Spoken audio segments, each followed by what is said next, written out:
Hello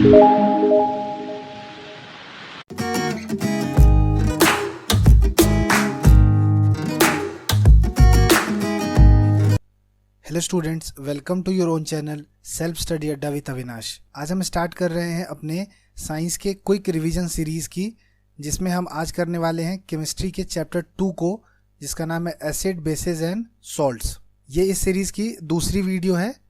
तो video start होने से पहले अपने यूट्यूब की सेटिंग में जाकर क्वालिटी को कम से कम 480 पिक्सल्स या फिर उससे ज़्यादा कर लें, जिससे कि वीडियो आपको क्लियर दिखे और समझने में आसानी हो। साइंस के हर चैप्टर की 1 मार्क्स की सीरीज एंड इम्पोर्टेंट क्वेश्चन की सीरीज के लिए चैनल की प्लेलिस्ट और डिस्क्रिप्शन को चेक करें। 10th मैथ्स की case study series already channel पे चल रही है, जिसका भी लिंक आपको डिस्क्रिप्शन में मिल जाएगा। ये केस स्टडी सीरीज काफ़ी इंपॉर्टेंट रहने वाले हैं आपके लिए, तो जिन लोगों ने अभी तक नहीं देखा है जाएं उस सीरीज को देखें। केस स्टडी की सीरीज में अब तक ऑलरेडी 4 वीडियोस चैनल पर अपलोड हो चुके हैं, तो उसको मिस ना करें, वो ज़रूर देखें, क्योंकि ये पूरी तरह लेटेस्ट सीबीएसई के 2021 बोर्ड्स को टारगेट करता हुआ है। तो चलिए स्टार्ट करते हैं आज की वीडियो। जितने भी केमिकल कंपाउंड एग्जिस्ट हो रहे हैं उनको हम उनकी केमिकल प्रॉपर्टीज के बेसिस पर 3 पार्ट्स में डिवाइड करते हैं। उनका नाम है एसिड, बेसेस एंड सॉल्ट्स।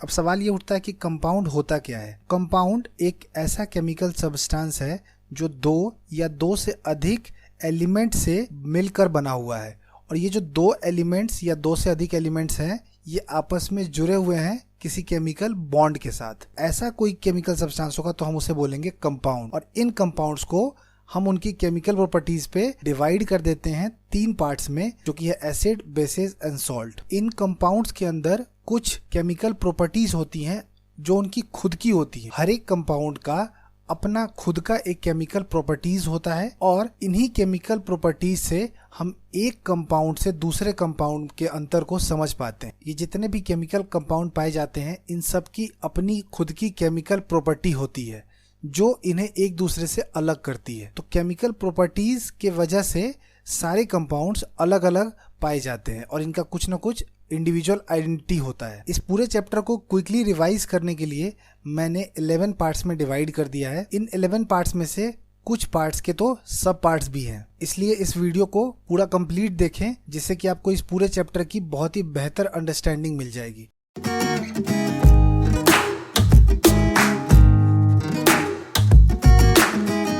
तो स्टार्ट करते हैं अपने फर्स्ट पार्ट की। पहले पार्ट में हमें पढ़ना है एसिड्स। तो एसिड्स क्या होते हैं ये समझने के लिए हमें कुछ उनकी प्रॉपर्टीज को समझना जरूरी है। तो आइए एक एक करके बात कर लेते हैं उनकी कुछ फिजिकल प्रॉपर्टीज की।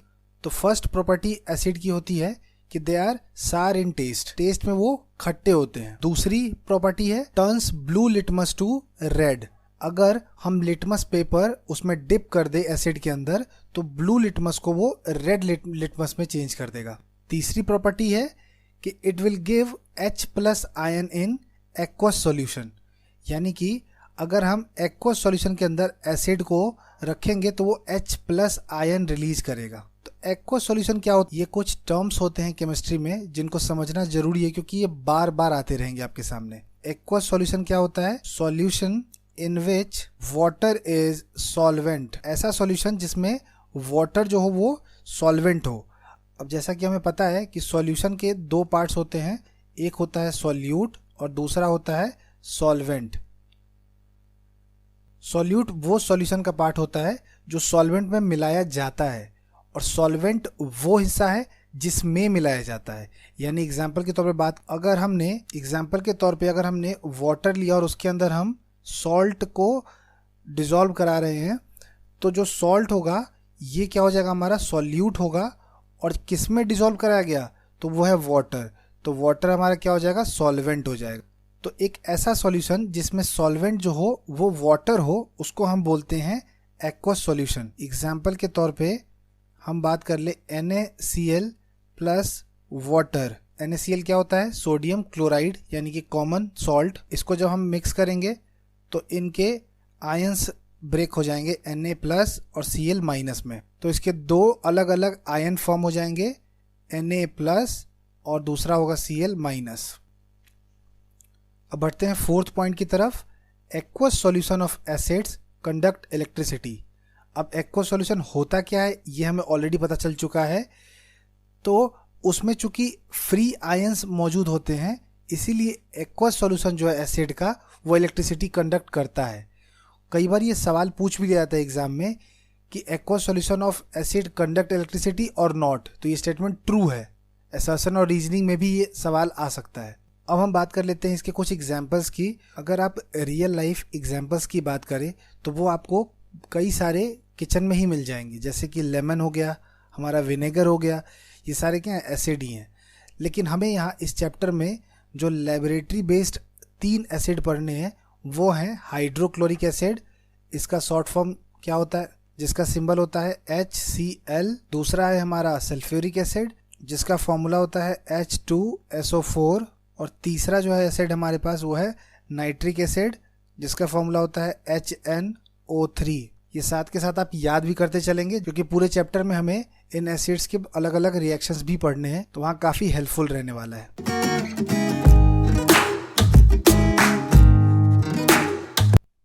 चलिए अब चलते हैं टॉपिक नंबर 2 पे, जो है केमिकल प्रॉपर्टीज ऑफ एसिड्स। हमें टोटल 3 प्रॉपर्टीज पढ़नी है इस क्लास में। एक है एसिड का रिएक्शन मेटल के साथ, फिर एसिड का रिएक्शन मेटल कार्बोनेट या फिर मेटल हाइड्रोजन कार्बोनेट के साथ, और तीसरा है हमारा एसिड का रिएक्शन मेटल ऑक्साइड के साथ। तो पॉइंट नंबर ए है रिएक्शन विथ मेटल। तो जब हम एक एसिड को मेटल के साथ रिएक्ट कराते हैं तो हमें 2 चीज़ें मिलती हैं, ये एकदम याद हो जाना चाहिए आपको। एक हमें मिलता है सॉल्ट और प्लस दूसरा हमें मिलता है हाइड्रोजन गैस। एग्जाम्पल के तौर पे एसिड हमने ले लिया, सपोज HCl प्लस मेटल हमारे पास है Zn, और जब हम इन्हें इसको रिएक्ट कराया तो हमें मिलेगा ZnCl2। इस कंपाउंड का नाम क्या है, zinc chloride, plus hydrogen gas साथ में इवॉल्व करेगा, निकलेगा। इस रिएक्शन को आप बैलेंस कर लेना, यहाँ पे आ जाएगा 2। बैलेंसिंग आप लोगों को आती होगी ऐसा मैं उम्मीद कर रहा हूँ, बट अगर ना आए तो नीचे कमेंट करके बताइएगा, मैं एक सेपरेट वीडियोस बैलेंसिंग की भी बना दूंगा। बी पॉइंट है जब हम एक मेटल कार्बोनेट या फिर मेटल हाइड्रोजन कार्बोनेट, इनमें से किसी भी एक कंपाउंड के साथ एसिड को मिलाएंगे तो हमें 3 कंपोनेंट मिलने वाले हैं।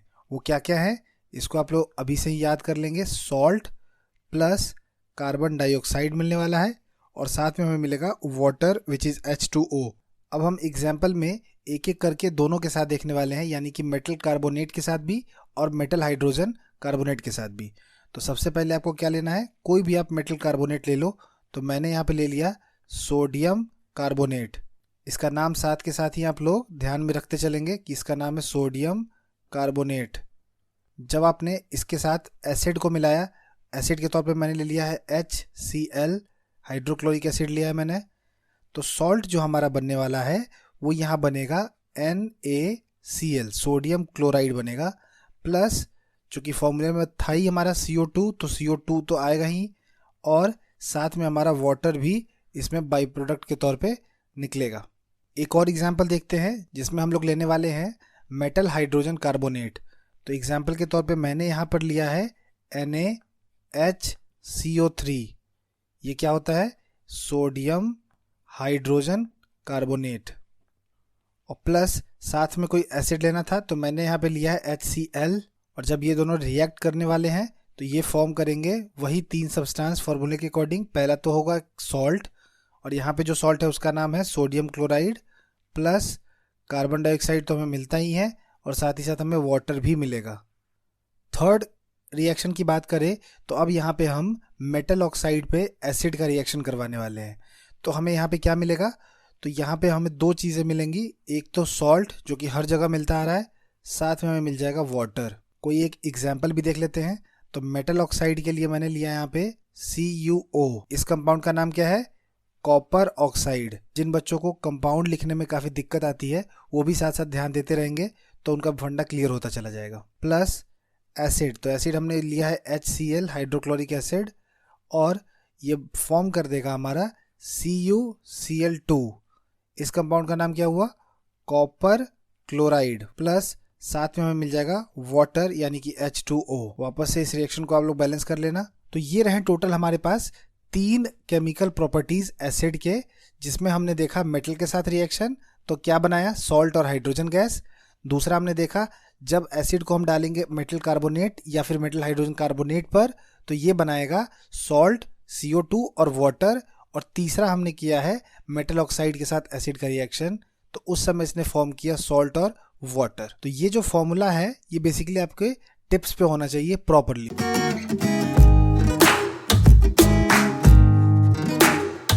थर्ड टॉपिक है हमारा बेसेस। बेसेस क्या होते हैं? बेसेस वो सब्सटेंस है जिनकी फिजिकल प्रॉपर्टी कुछ इस प्रकार होती है कि फर्स्ट पॉइंट है वो कि बिटर इन टेस्ट होते हैं। बिटर इन टेस्ट का मतलब वो कड़वे होते हैं टेस्ट में। दूसरी प्रॉपर्टी होती है कि जब हम लिटमस पेपर को इनमें डिप करते हैं बेसिस में तो वो हमारे रेड लिटमस पेपर को ब्लू लिटमस में कन्वर्ट कर देते हैं। तीसरी प्रॉपर्टी है हमारी कि जब बेसिस को हम एक्वस सॉल्यूशन के अंदर डालते हैं तो हमें OH माइनस आयन मिलता है, और वहाँ एसिड में क्या मिला करता था? हमें H प्लस आयन मिलता था। मैंने एसिड वाले में भी बताया था आपको कि एक्वस सॉल्यूशन वो सॉल्यूशन होते हैं जिनमें वाटर हमारा सॉल्वेंट होता है। चौथी प्रॉपर्टी है डज नॉट कंडक्ट इलेक्ट्रिसिटी। अब चूंकि इसमें H प्लस आयन फ्री है ही नहीं तो ये कंडक्ट इलेक्ट्रिसिटी नहीं करता है। अगर हम इसके एग्जाम्पल्स की बात करें तो कुछ कॉमन एग्जाम्पल्स है जो आप घरों में देख सकते हो। जो भी सब्सटेंस स्लिपरी होते हैं टच करने में, यानी जो फिसल जाते हैं आसानी से, जैसे कि हमारे सोप, जितने भी साबुन है हमारे, वो क्या हो गए? एग्जाम्पल हो गया बेस के। वहीं जो हम लेबोरेटरी यूज्ड कुछ बेसिस की हम बात करने वाले हैं इस चैप्टर में, वो हम बात करेंगे सोडियम हाइड्रो ऑक्साइड की, जिसका कि हमारा केमिकल फॉर्मूला क्या होता है? NaOH। ये याद रख लेंगे आप लोग। दूसरा है बेस हमारे पास कैल्शियम हाइड्रोक्साइड, जिसको हम इस चैप्टर में यूज़ करने वाले हैं। तो इसका फॉर्मूला क्या होता है? कैल्शियम के लिए Ca और OH होल ट्वाइस। ये 2 यहाँ पे क्यों लगता है? क्योंकि कैल्शियम का जो वैलेंसी होती है वो 2 होती है। ये आप ऑलरेडी क्लास 9th में पढ़ चुके हो, इस वजह से आपको राइटिंग द केमिकल फॉर्मूला आता होगा, ऐसा मैं मान के चल रहा हूँ।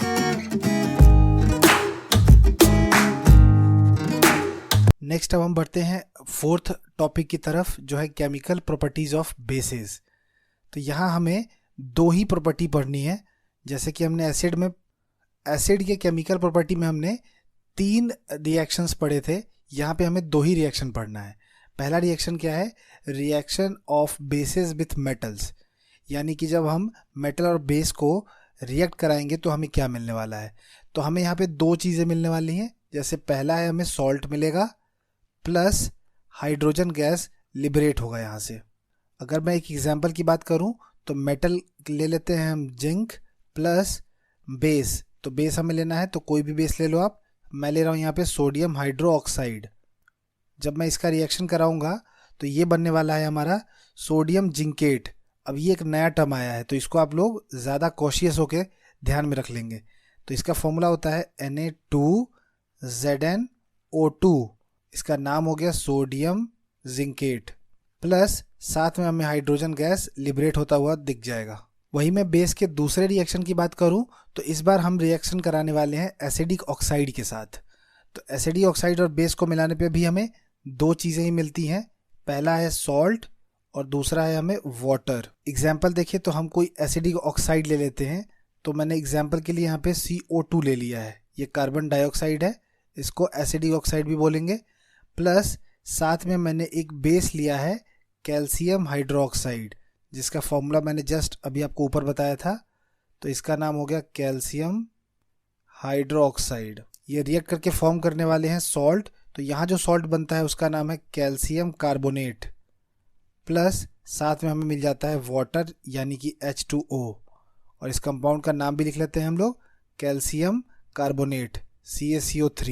एक और एग्जाम्पल ले लेते हैं। कार्बन डाइऑक्साइड हमारा एसिडिक ऑक्साइड हो गया, प्लस इस बार हम बेस बदल देते हैं। बेस जो है हमारा हो गया सोडियम हाइड्रो ऑक्साइड यानी कि NaOH।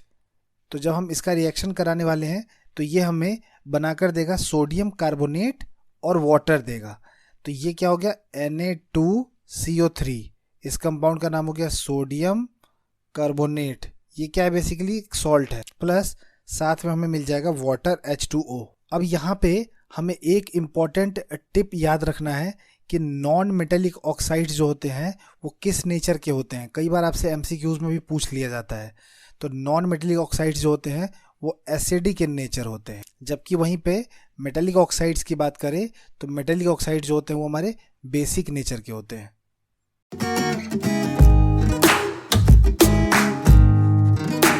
फिफ्थ पार्ट है हमारा reaction between acids and bases. अब तक हम लोग एसिड और बेसिस के फिजिकल और केमिकल प्रॉपर्टीज दोनों को स्टडी कर चुके हैं।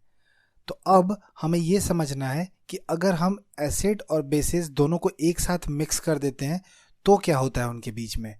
तो जब एसिड रिएक्ट करेगा एक बेस के साथ तो वो बनाएगा सॉल्ट और वाटर। तो यही लिखा है यहाँ पे कि acid plus base will form salt and water. इस प्रोसेस में एसिड जो होगा वो बेस को न्यूट्रलाइज कर देगा, नलीफाई कर देगा उसके इफेक्ट को। इसी वजह से हम उसको कहते हैं न्यूट्रलाइजेशन रिएक्शन, और ये वाइसा वर्सा भी ट्रू है। तो आइए इसका एक एग्जांपल देख लेते हैं। एसिड लेना है आपको, तो मैंने यहाँ पे ले लिया है HCl। HCl हमारा एक्वा सॉल्यूशन में हो जाएगा। मैंने इसका स्टेट लिख दिया है यहाँ पे हाइड्रोक्लोरिक एसिड का। प्लस हमें एक चाहिए था बेस, तो मैंने ले लिया है सोडियम हाइड्रोक्साइड NaOH। ये भी हमारा एक्वा स्टेट में है। तो हमें जो फॉर्म होगा वो होगा NaCl, सोडियम क्लोराइड, जो कि सॉल्ट है और ये भी एक्वा स्टेट में ही है। प्लस साथ में फॉर्मूले के अकॉर्डिंग हमें क्या चाहिए था, वाटर, तो यहाँ बन जाएगा हमारा वाटर, और ये है लिक्विड स्टेट में। तो यहाँ पे आप देख सकते हैं क्लियरली कि एसिड और हमने बेस लिया और हमें क्या मिल गया, सॉल्ट मिल गया, और साथ में हमें वाटर मिल गया।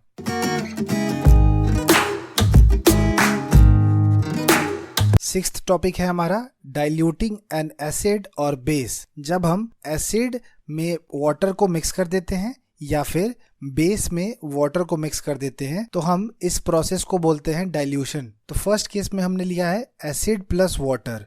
तो एसिड और वाटर को जो हम मिक्स करने वाले हैं तो हमें जो मिलता है, ये भी कई बार 1 मार्क्स में पूछा जाता है।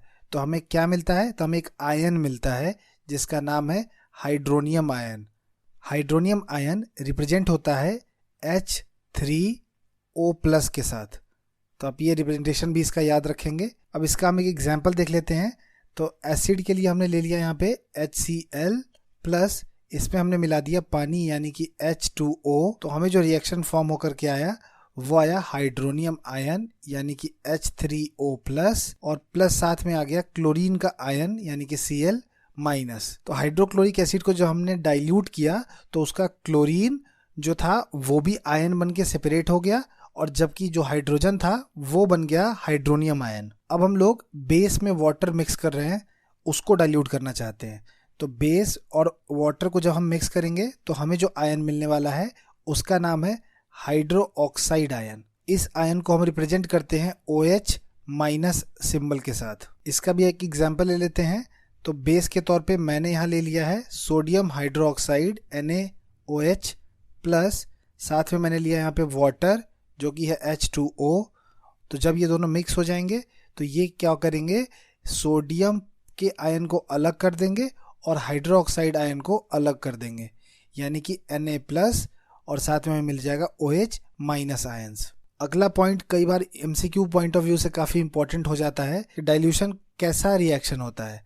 तो डाइल्यूशन रिएक्शन जो है ये काफ़ी एक्सोथर्मिक होता है। एक्सोथर्मिक का मतलब वो रिएक्शंस जो हीट जनरेट करती हैं, कि it is highly exothermic reactions. अब दूसरा एक और इम्पॉर्टेंट टिप है आप लोगों के लिए कि water should not be added to concentrated acid, यानी कि हमें पानी नहीं मिलाना चाहिए कॉन्सेंट्रेटेड एसिड में।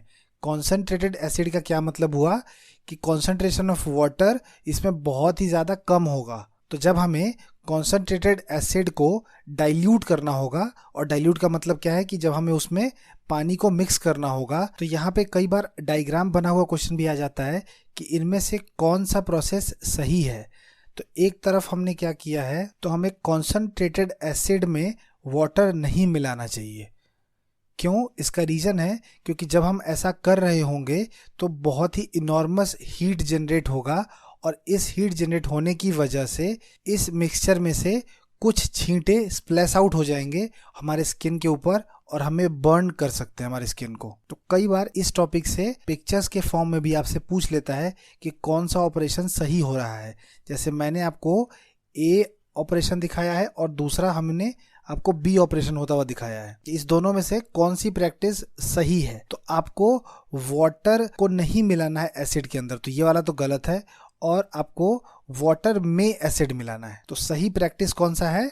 जब हम पानी के अंदर एसिड डाल रहे होते हैं, और इसका प्रोसेस क्या होगा, काफ़ी स्लो होगा, और साथ में आप थोड़ा सा एसिड डाला अपने पानी के अंदर और आप उसको मिक्स कर लेंगे, स्टर कर लेंगे, फिर थोड़ा सा डाला, फिर भी स्टर कर लेंगे। इससे क्या होगा, जो हीट जनरेट हो रहा है वो अब स्प्लैशेस के फॉर्म में आपके ऊपर नहीं आएंगे। तो इसीलिए इंपॉर्टेंट टिप मैंने लिख दिया है कि water should not be added to concentrated acid because the heat generated may cause the mixture to splash out and cause burn. तो स्टूडेंट्स, अब तक हमने 11 पॉइंट्स में से 6 पॉइंट्स को अच्छे से कवर कर लिया है। चैप्टर 2 काफ़ी लेंथी चैप्टर है, तो सिंगल वीडियो में कवर करने पर वीडियो की लेंथ काफ़ी ज़्यादा हो जाती है। तो यहाँ इसको मैंने 2 पार्ट में स्प्लिट कर दिया है। इस चैप्टर के सेकेंड पार्ट में आपको इसके रिमेनिंग 5 इम्पॉर्टेंट पॉइंट्स मिल जाएंगे। तो सेकेंड पार्ट का लिंक आपको डिस्क्रिप्शन में मिल जाएगा, उसे पूरी देखकर सेकेंड चैप्टर को अच्छे से कंप्लीट कर लें। और अगर आपको यहाँ तक वीडियो अच्छा लगा है तो आप इस वीडियो को लाइक कर दें, और जो भी लोग न्यू हैं इस चैनल पर, आप सब इसको सब्सक्राइब भी कर लें और नोटिफिकेशन ऑन कर लें, ताकि हर वीडियो की अपडेट आपको मिल सके। अपने फ्रेंड्स के साथ भी चैनल और वीडियो दोनों को शेयर करें, ताकि वो भी बोर्ड्स की तैयारी अच्छे से कर सकें। तो मिलते हैं इस क्विक रिवीजन सीरीज के सेकेंड चैप्टर के सेकेंड पार्ट में। तब तक के लिए पढ़ते रहें और बढ़ते रहें। Thanks for watching. जय हिंद।